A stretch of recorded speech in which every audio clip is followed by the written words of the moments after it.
Ask an average child today how to grow lettuce, and chances are he or she won't know it comes from seed. Even many adults might have no clue that lettuce has flowers, or that it is in the same family as sunflowers and asters. Of course, this is no news for seasoned gardeners who know how easy it can be to grow lettuce from seed. But what about growing seed from lettuce? In other words, how can we grow our own lettuce seed and become more self-sufficient gardeners, keeping varieties true, or deciding to mix and create our own lettuce varieties? I'm Siloé Oliveira, and I'm taking advantage of nature's abundant bounty to create a more self-reliant suburban homestead. After sowing, planting, watering, mulching, and watching lettuce grow, the glorious day of harvest comes. Glorious for us humans. From a lettuce's perspective, it is slightly more grim. Order! Order! You lettuce are hereby found guilty of tenderness, guilty of freshness. You are sentenced to death by harvest. Inevitably, harvesting lettuce will interrupt its life quest to produce seed. That is the peak of maturity for lettuces, sending up a shoot of flowers and subsequently producing seed. Now you can take the cut and come again approach with loose leaf lettuce, which will provide you with a longer period of time for harvesting as you harvest mature leaves individually. This will also ensure that lettuce keeps living and puts out its flower shoot. This is what gardeners call bolting. And if you're new to gardening, you will find out that stage of lettuce development is exactly what gardeners try to delay or avoid. Several factors can cause a head of lettuce to bolt. Heat is the main culprit. As summer approaches, lettuce will inevitably bolt. When it does so, it becomes tougher and more bitter, making it not desirable for consumption. Lack of water can also cause lettuce to go to seed. Watering lettuce regularly is essential in extending its growing season. Other stressors like bugs and diseases can also cause lettuce to bolt sooner.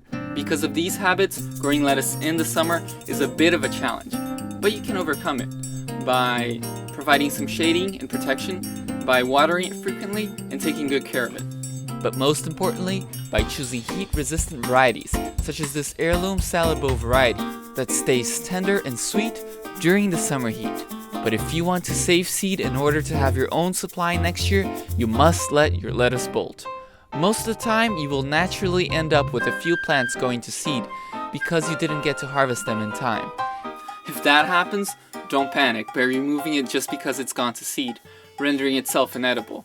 Let it flower, and it will provide you seed for next year. Here's a pro tip.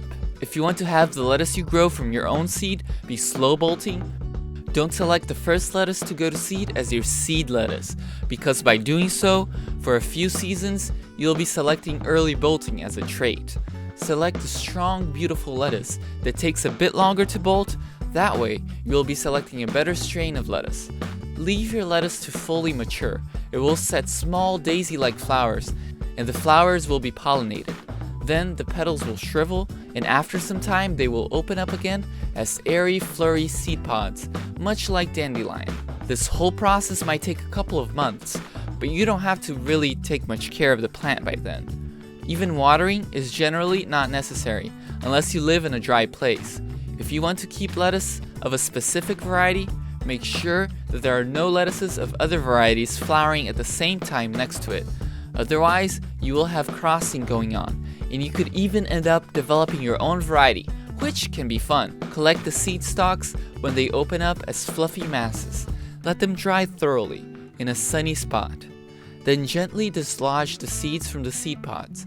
You can winnow out the seed from the chaff and save the seed in a dry, cool place. One important thing is to use open pollinated varieties and not hybrids, since hybrids can be either infertile or may produce offspring that is not true to seed. In other words, the child lettuces may look different from the parent lettuces and may have the characteristics of the grandparents. This seed should be viable for a couple of years or so, ready to be grown again and again as beautiful and tasty lettuce.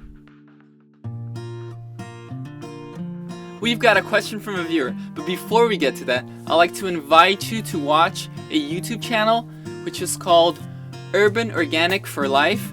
It is created by Julian. He's the coolest young YouTube gardener out there. Check out his channel, give him some support, subscribe. He really deserves it. Now on to the question. Zahidur from Bangladesh writes, "Hello, I am a rooftop gardener.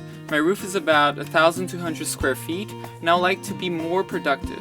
I have experienced a staggering 110 kilograms of organic tomatoes last season." Wow. "I have watched all of your videos, and they are just awesome and full of creativity. We are a family of 7 people, and I believe that a 1,200 square feet roof can provide enough to feed us all. Although I have a 30-foot long and a 5-foot high bed on my roof, and I usually plant on that. I want to be more productive on that roof. Please share some ideas how I can do this. Thank you."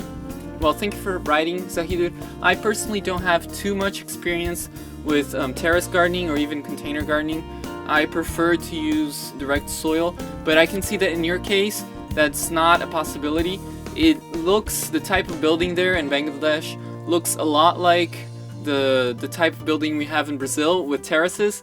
I actually grew up in a house that had a terrace, but unfortunately we didn't have a garden. I can see that the only issues you might experience with it, first being on a roof, is that you'll need to provide water, and that might be a bit of a challenge. If you have a good constant amount of rainfall there, that may not be an issue. But the amount of sun, the good thing is you have good sun. I personally struggle in my garden to find a spot with good sun exposure, and that's more of an issue in the northern or extreme southern hemisphere. You're in the tropical zone, just like Brazil. There is obviously sun year-round, so you don't have to. The issue is not lack of sun, especially on the roof. It would be perhaps too much sun, but not for vegetables. Vegetables thrive in enough sun as long as there is enough water and the temperature is not too high.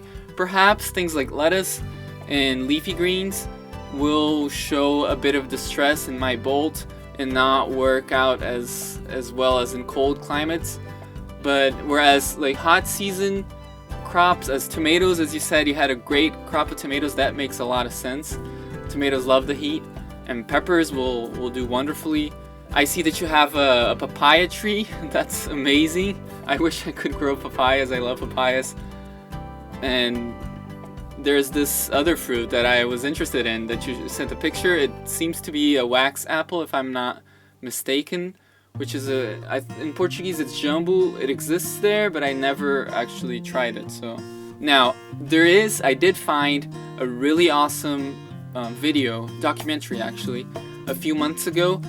And I was interested in the topic, and I didn't even know I was gonna get a question like this. And it's perfect because it explains exactly, and it's a documentary from India, so a very similar climate there. It explains exactly what are the best ways of creating organic terrace gardens. And I see that you are committed to growing organic. You'll need to secure a good amount of organic fertilizer to improve your soil. Test your soil, especially I think a container garden, it's interesting to know that and see if you need to add something or you're putting too much of something in it. But I think you're in the right track. You have wonderful okra coming in. Companion planting might be a good thing. Having one plant next to the other that will help produce more within that small space. And I think 1,200 square feet, it might be in the short side and the small side for a family of 7, but you can definitely supplement the vegetables that you need. You won't be able to grow all your calories, obviously, like rice or potatoes and things of the sort. It's just not feasible in such a situation. But you can definitely grow all your green vegetables, all the vitamins that you need to sustain your family, and that will definitely cut your grocery bill for sure. So thanks for writing in. Remember to send your questions, tips, comments, life rambles to seedofchoice@gmail.com, and I'll try to answer it to the best of my abilities. Thank you very much for watching and liking. Join me next time as we discover Malabar spinach. And don't forget to subscribe to Suburban Homestead.